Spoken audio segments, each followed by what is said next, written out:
And we're going to start off by talking about, I suppose, one of the more yucky news stories around at the moment, the sentencing of the former BBC presenter Huw Edwards. Now, he's avoided a jail sentence for possessing 41 graphic images of children, some of them of the worst degree, and he's got a 6-month suspended sentence. Now, when I heard this afternoon, I suspect my reaction was quite a lot like many of you. I thought, suspended sentence really for this? When the images were that serious, what does it take to get a prison sentence? But apparently, it conforms with the sentencing guidelines. Now, you might say, well, then the guidelines need to be changed, and I have a bit of sympathy with that. We know that the prisons are full, but if you don't get sent to prison for possessing images of this nature, then I really wonder if our system is operating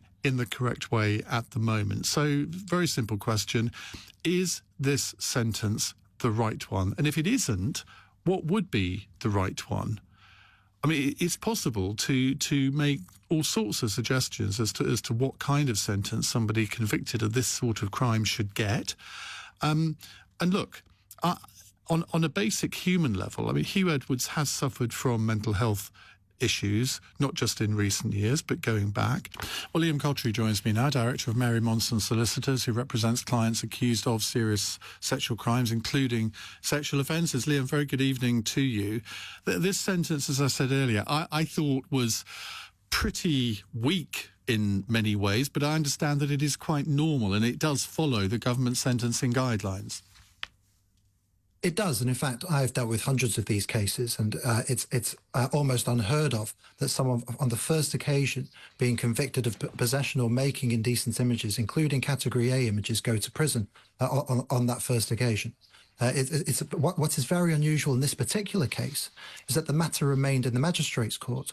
Again, I've dealt with hundreds of these, and every single one of them, the matter has been committed to the Crown Court for sentencing after that guilty plea. The Chief Magistrate in this particular case decided to keep the case in the Magistrate's Court with lower sentencing powers and dealt with the matter there. Why do you think that would be? Well, I think you'd have to ask him. But the scenario in this particular case is one I'm very familiar with. A middle-aged man who faces depression, other mental health issues, feeling lonely, finds himself on internet forums or whatever else, WhatsApp chats with these people, and receiving indecent images is a tale that I've heard many, many times. All the mitigations I heard today, and I followed it closely, is again, mitigation that I've heard many times. The unique thing about this case is the celebrity of the defendant. And that's the only difference that I can see. I'm not demeaning mental health difficulties at all, but it does seem to be quite a convenient get-out, not just in this case, but many other cases. If you say, well, the accused has low self-esteem, got mental health difficulties, it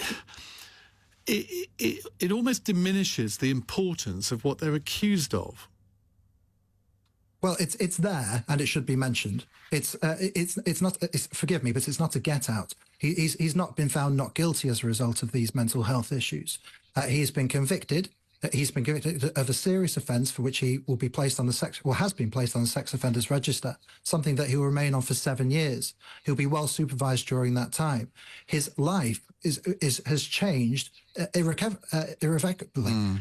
He will, of course, never appear on the news again. His wife, his relationship with his wife seems to be over. His family and friends will think about him differently. He's been shamed in the public eye. He's certainly not got out of this situation. These mental health issues in these kinds of cases is very important context. They don't say why people commit crimes, but they do say why they made the decision that they made, because people have free will.